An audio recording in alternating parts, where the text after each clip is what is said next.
रात का वक्त था। घड़ी की सुइयां 2 बजा चुकी थीं। सिया अपने घर में अकेली थी। बाहर तेज बारिश हो रही थी और बिजली की गड़गड़ाहट पूरे माहौल को और भी डरावना बना रही थी। सिया एक पुराने हवेली नुमा घर में रहती थी जिसे उसने हाल ही में खरीदा था। गांव वालों का कहना था कि इस घर में कुछ अजीब है, लेकिन सिया ने इसे महज एक अफवाह समझकर अनसुना कर दिया था। वह अपने कमरे में बैठी किताब पढ़ रही थी। तभी अचानक दरवाजे पर 3 हल्की हल्की दस्तक सुनाई दी। सिया ने सोचा कि शायद हवा के कारण ऐसा हो रहा है। उसने ध्यान नहीं दिया और फिर से किताब में खो गई। कुछ मिनटों बाद वही दस्तक फिर से सुनाई दी, इस बार थोड़ी जोर से। सिया का दिल तेजी से धड़कने लगा। उसने उठकर दरवाजा देखा, लेकिन बाहर कोई नहीं था।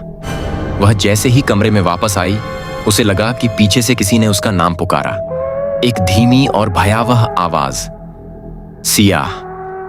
वह तेजी से पलटी, लेकिन वहां कोई नहीं था। अब उसे महसूस होने लगा था कि कुछ सही नहीं है।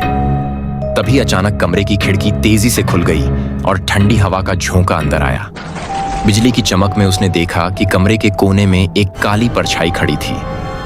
वह परछाई धीरे धीरे उसकी तरफ बढ़ने लगी। सिया ने चीखने की कोशिश की, लेकिन उसकी आवाज उसके गले में ही अटक गई। वह परछाई अब सिया के बिल्कुल पास थी।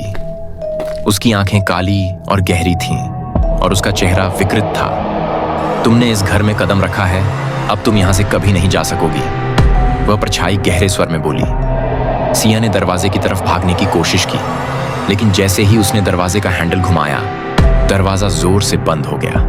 अचानक वह परछाई उसके ऊपर झपट पड़ी। उसकी चीख पूरे घर में गूंज उठी, लेकिन कोई उसे सुनने वाला नहीं था। सुबह जब पड़ोसी आए तो उन्होंने देखा कि घर के दरवाजे खुले थे, लेकिन सिया का कोई पता नहीं था। बस कमरे में एक पुरानी खौफनाक लकीर जमीन पर खींची हुई थी, जो कहीं से शुरू होकर कहीं गायब हो रही थी।